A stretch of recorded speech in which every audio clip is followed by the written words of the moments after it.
विनय वर्मा और आप मुझे कुंडली रहस्य चैनल पर देख रहे हैं। आज की इस वीडियो में हम बात करने वाले हैं 2021 आपके लिए कैसा होगा। तो मैं 12 राशियों की बात करूंगा, लेकिन आज मैं सिर्फ मेष राशि की बात आपसे कर रहा हूं। मेष राशि वालों के लिए यह नया साल 2021 का कैसा होगा उस पे मैं विचार कर रहा हूँ। उस चीज को मैं आपको बता रहा हूँ, आप उस पर ध्यान दें और अपने जीवन में उसको देखें और महसूस करेंगे कि ये सारी चीजें आपके साथ हो रही है और होगी भी। तो ध्यान दीजिए, सबसे पहले मेष राशि की मैं बात बोल रहा हूँ। मेष राशि वाले जो जातक होते हैं अग्रेसिव होते हैं, स्पष्टवादी होते हैं, संघर्ष करने वाले होते हैं, आगे बढ़ने के लिए मेहनत करते हैं और आगे बढ़ते हैं। वो थकते नहीं हैं, आगे निकलते हैं। वह मैनेजमेंट का पावर भी उनके पास अच्छा होता है, एडमिनिस्ट्रेटिव पावर भी उनके पास होती है, डिसिप्लिन भी वो करते भी हैं और खुद चाहते भी हैं, अपने आप को उस हिसाब से ढालते भी हैं। तो खुद डिसिप्लिन में रहना तथा सामने वालों से भी यही चाहना, उनकी यही इच्छा होती है और उसके आधार पे वो चलते हैं। अब मैं बात करूंगा कि यह जातक मेष राशि वाले कि कैरियर 2021 के लिए कैसा रहेगा। तो कैरियर से संबंधित जब हम बात करते हैं तो यह नया साल 2021 का आपके सामने एक, अगर ऐसे देखें तो आपके सपनों को साकार करने के लिए आ रहा है और साकार करेगा भी। इस समय लाभ भी अच्छा होगा, आप मेहनत करेंगे लेकिन उससे अच्छा लाभ प्राप्त करेंगे। जॉब भी अच्छे मिलेंगे, जॉब भी अगर आप करते हैं तो उसमें आगे बढ़ने का बहुत अच्छा चांस मिलेगा। 14 अप्रैल से 14 मई तक सूर्य मेष राशि में उच्च होकर मेष राशि के साथ बहुत अच्छा समय देगा। और अगर हम ये देखें कि जब उच्च राशि का सूर्य में जब मंगल जाता है तो उच्च का हो जाता है और उच्च राशि में जब प्रवेश करता है तो समय निश्चित रूप से आपका अच्छा ही जाएगा तथा आपके रास्ते आगे के लिए खुलेंगे। आप अगर जॉब में हैं तो आपको प्रमोशन मिलेगी, समय की रफ्तार के साथ आप आगे निकलेंगे। बिजनेस में भी अगर आपका कोई पार्टनर हो तो वह भी आपको लाभदायक होगा। पार्टनर भी आपके साथ होंगे, धोखा नहीं देंगे, साथ से आपको निश्चित रूप से पार्टनरशिप से आपको लाभ मिलेगी। इसके अलावा आगे बढ़ने का बहुत मौका मिलेगा। वहीं हम अगर बात करते हैं 14 मई से 14 जून तक, तो वृष राशि में जब राहु प्रवेश करता है तो एक ग्रहण दोष लगाता है। ध्यान दीजिए, 14 मई से 14 जून तक एक ग्रहण दोष लग रहा है जिससे आपके जीवन में धोखा मिल सकता है। ग्रहण लगने से ही आप महसूस कर सकते हैं कि हर काम में रुकावट आ जाना, तो धन का हानि होना, संबंधों का बिखराव होना, संबंध में तनाव आना, इस तरह की बहुत सारी चीजें आ सकती हैं। रिश्तों में करवाहट आ जाना। तो आपको इस पीरियड को 14 मई से 14 जून को बहुत संभाल के लेके चलना होगा। अब हम बात करेंगे कि 16 नवंबर से 16 दिसंबर तक, तो 16 नवंबर से 16 दिसंबर के बीच में वृश्चिक राशि में केतु के साथ ग्रहण दोष लग रहा है। वृश्चिक राशि के साथ मेष राशि वालों के लिए ही हम बता रहे हैं। जब वृश्चिक राशि में केतु प्रवेश करता है तो वहां भी ग्रहण दोष लग रहा है। तो ग्रहण दोष बनने से, क्योंकि वृश्चिक के साथ है, तो यह समय थोड़ा संशय भरा होगा। आपको संभल के चलना होगा, आपके मन में किसी के प्रति शंका उत्पन्न हो सकती है, तो उसमें आपको संभाल के चलना पड़ेगा। आप लीगल स्ट्रांग बनना पड़ेगा। आपको हर दृष्टिकोण से आप अपने सही रूप से लीगली पॉइंट पे रहेंगे तो आपका हानि नहीं होगा। आप ध्यान देके आप आगे जा सकते हैं। वैसे सोच समझकर काम करना आपके लिए उचित है। कोई भी काम करें सोच समझकर करें, इसमें आपको लाभ मिलेगा। वैसे नौकरी में सफलता भी मिलेगी। साथ साथ जो पढ़ने वाले बच्चे हैं, पढ़ाई में भी उनको सफलता मिलेगी तथा कुछ नया सीखने का भी मौका अच्छा है, इसमें आप सीख सकते हैं। अब हम बात करते हैं आर्थिक दृष्टिकोण से मेष राशि वालों के लिए कैसा रहेगा। तो आर्थिक दृष्टिकोण से अगर हम देखते हैं तो माँ लक्ष्मी की कृपा मेष राशि वालों के ऊपर पूरी बनी रहेगी। ये अलग की बात है कि मेष राशि वाले मेहनत तो करेंगे, करने के साथ ही वह अब आगे बढ़ेंगे। मेहनत कराएगा लेकिन आय बढ़ेगा, आय में कमी नहीं होगी, लक्ष्मी की कृपा बनी रहेगी। ये अलग की बात है कि आप धन संचय नहीं कर पाएंगे लेकिन आय बनेगा, निश्चित रूप से आय बनेगा। और आप अगर देखा जाए तो 14 मई से 14 जून तक जब सूर्य में बुध के साथ ग्रहण योग लग रहा है, तो उस स्थिति में आपको सावधान होके चलना पड़ेगा। क्योंकि ग्रहण लगने का ही मतलब है कि आपके आय में, आपके संबंध में, आपके बिजनेस पार्टनर में, आप कोई भी काम करते हैं उसमें रुकावट आने का योग बन जाता है। तो उस समय 14 मई से 14 जून तक आपको संभल के चलना पड़ेगा। अब हम अगर बात करें 26 अगस्त से 22 सितंबर के बीच में, तो बुध ग्रह कन्या राशि के साथ स्वगृही होकर, स्वराशि होकर उच्च राशि में बैठ के भद्र योग बना रहा है। तो जब आपके साथ ऐसा योग, भद्र योग बनेगा, तो निश्चित रूप से आप बिजनेस में बहुत आगे जाएंगे। आपका अगर बिजनेस है तो बिजनेस में निश्चित रूप से बाहरी लोगों से, विदेश से भी आपका संबंध अच्छा बन सकता है, जिससे आपको बहुत अच्छा लाभ मिलेगा। इसके अलावा अगर हम देखें तो आपके बिजनेस में, आपके कर्म में, आपके व्यापार में आपके परिवार के लोग सहयोग करेंगे, जिससे आपको अच्छा उन्नति मिलेगी, अच्छी तरक्की होगी, अच्छा धन कमाने का योग बनेगा। आपके माँ का भी सहयोग अच्छा मिलेगा, पिता का भी अच्छा सहयोग मिलेगा। आप अपने परिवार को एक साथ लेकर जब चलेंगे तो निश्चित रूप से आप अच्छा धन कमाएंगे। इससे यह योग बहुत अच्छा है।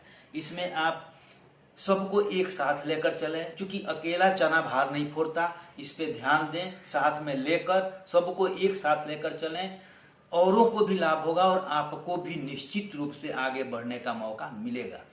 तो अब हम बात करते हैं परिवार एवं संतान सुख के बारे में। मेष राशि वालों के लिए पारिवारिक जीवन और संतान का सुख कैसा होगा।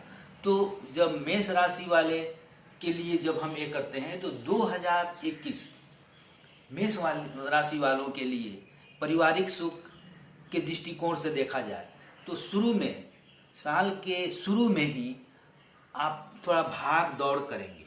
आप शुरुआत में ही व्यस्तता आपके साथ रहेगी, जिसके चलते परिवार में कम समय दे पाएंगे।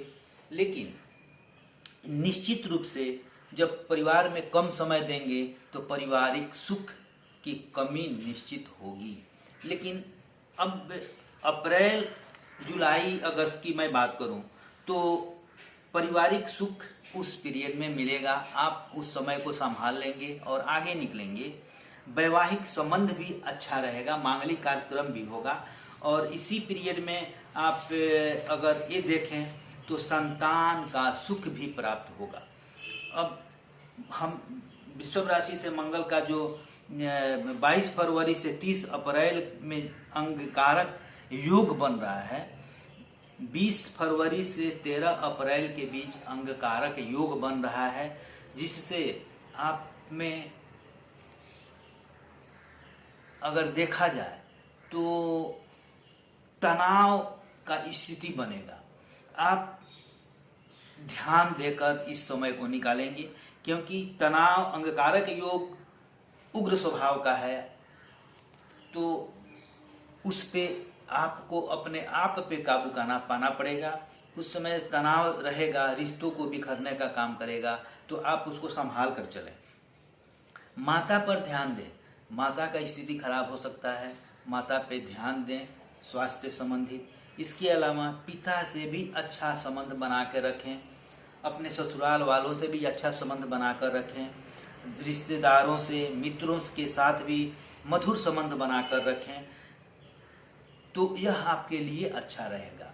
अब हम ये भी विचार करेंगे, जिस कन्या को, जिस औरत को बच्चा नुकसान हो जाता था, तो यह पीरियड उनके लिए सौभाग्यशाली है। निश्चित रूप से वह गर्भ धारण करेंगी तथा वह पुत्र को जन्म देंगी। इसके लिए संतान सुख के लिए यह योग, यह समय बहुत ही उत्तम है मेष राशि वालों के लिए। अब हम स्वास्थ्य की बात करें तो 2021 में मेष राशि वालों का स्वास्थ्य कैसा रहेगा। तो स्वास्थ्य के बारे में अगर हम देखें तो स्वास्थ्य के विषय में थोड़ा दिक्कत है। मेष राशि वालों पे ध्यान देना चाहिए। अस्थमा से संबंधित, शुगर से संबंधित, हाई ब्लड प्रेशर से संबंधित स्वास्थ्य विशेष रूप से ध्यान देने वाला है। ये बिगड़ सकता है, ये अच्छा समय नहीं है। इस समय को अच्छा रखने के लिए निश्चित रूप से आप योग करें, व्यायाम करें, प्राणायाम करें, अपने आप को, अपने शरीर पे ध्यान दें, तो आप अच्छा रहेंगे। इसके अलावा अगर हम ये देखें कि 14 मई से 14 जून तक सूर्य में वृष राशि के साथ जो राहु प्रवेश कर रहा है, जिसे ग्रहण दोष बना रहा है, तो उस समय आपको अपने शरीर के ऊपर, अपने स्वास्थ्य के ऊपर विशेष रूप से ध्यान देना जरूरी है तथा अपने इम्यूनिटी को बढ़ाएं।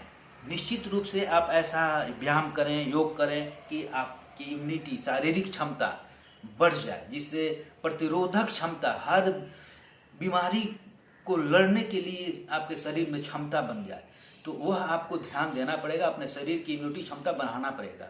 तो आप ध्यान दें, नहीं तो औरतों को या पुरुष को गुप्तांग संबंधित, हड्डी से संबंधित, आँख से संबंधित, डायबिटीज, पेनक्रियास से संबंधित, पेट की बीमारी, आँख की बीमारी, थकान, तनाव, कमर दर्द, ये सारी परेशानी हो सकती है। इस पे आपको ध्यान देना होगा। अब हम बात करते हैं शिक्षा से संबंधित विद्यार्थियों के लिए, जो मेष राशि वाले हैं, उनका 2021 कैसा जाएगा।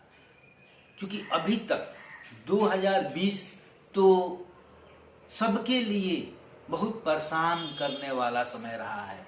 विशेषकर विद्यार्थी के लिए तो परेशान कर ही दिया है। वह उनका पढ़ाई बिल्कुल बैठा दिया है पढ़ने के लिए। वह 2020 उनके लिए बहुत परेशान किया। लेकिन 2021 कैसा होने वाला है, उस चीज को मैं आपको बता रहा हूँ। तो 2021 विद्यार्थी के लिए बहुत अच्छा समय आ रहा है। आप निश्चित रूप से अपने माहौल को अच्छा बनाएं, पढ़ने के लिए अच्छा माहौल बनाएं, योग करें, व्यायाम करें, अपने शरीर को एनर्जी दें और पढ़ाई की तरफ ध्यान दें। निश्चित रूप से आप अच्छा बनेंगे। एक चीज निश्चित रूप से ध्यान देना है, क्योंकि मंगल वृष के साथ एक साथ बैठ के अंगारक योग बना रहा है, तो उसमें आप गलत संगत में जा सकते हैं। आपकी संगति बुरी हो सकती है, जिससे पढ़ाई डिस्टर्ब हो सकता है, आप विचलित हो सकते हैं। तो आप अपने आप को संभालें तथा हर विषय को बारीकी से समझें, बारीकी से लेकर चलें, अपने जीवन को संभालें। नहीं तो यह भी समय आपके लिए भारी पड़ सकता है। आप ध्यान दें तथा अपने पढ़ाई के ऊपर विशेष फोकस करें। हाँ, निश्चित रूप से आप अगर तैयारी करते हैं तो पुलिस विभाग, प्रशासनिक विभाग में सरकारी नौकरी बनने का बहुत अच्छा अवसर है। निश्चित रूप से आपको नौकरी प्राप्त होगा। तो आप इस पे ध्यान दें और इसका लाभ उठाएं। तो मैं अब इसके बारे में मैं कुछ उपाय बतला रहा हूँ आपको, आप क्या करेंगे, जो परेशानी है उससे कैसे मुक्ति पाएंगे। तो सबसे पहले आप ध्यान दें कि आप अगर मेष राशि के हैं तो आपका स्वामी मंगल है तो आप उसके लिए मसूर दाल का आप दान करें या रेवड़ियाँ भी दान करें, तथा हनुमान जी का पूजा करें, भैरव का पूजा करें, श्री गणेश का पूजा करें, शनि देव पे सरसों का तेल अर्पित करें और शनि देव का आप ध्यान लें, तथा शिव जी का पूजा करें, तथा आप सोना या तांबा धारण करें, तथा आप मूंगा भी धारण करें, बीसा यंत्र भी धारण करें। ऐसा करने से आपको निश्चित रूप से आपकी जो बुराई पहुंचाने वाली जो भी परेशानियां हैं, जो भी आपको कष्ट देने वाला समय है, वो आपको इससे मुक्ति दिलाएगा। आपका शुभ अंक 9 है, 9, 18, 27 इस अंक पे आप ध्यान दें, इस अंक को लेकर चलें, लाल वस्त्र धारण करें, लाल रंग का इस्तेमाल करें तो आप सुखी रहेंगे। और कोशिश करें कि आप हनुमान जी का बजरंग बाण का जाप करें तो आप सुखी रहेंगे। आपका यह साल, नया साल मंगलमय हो, यही इसी कामना के साथ मैं आपको यह कहना चाहता हूं कि आप मेरे वीडियो से बने रहें, मेरे वीडियो को शेयर करें, इसका लाभ और लोगों को भी पहुंचाएं, मेरे चैनल को सब्सक्राइब करें। जय माता दी।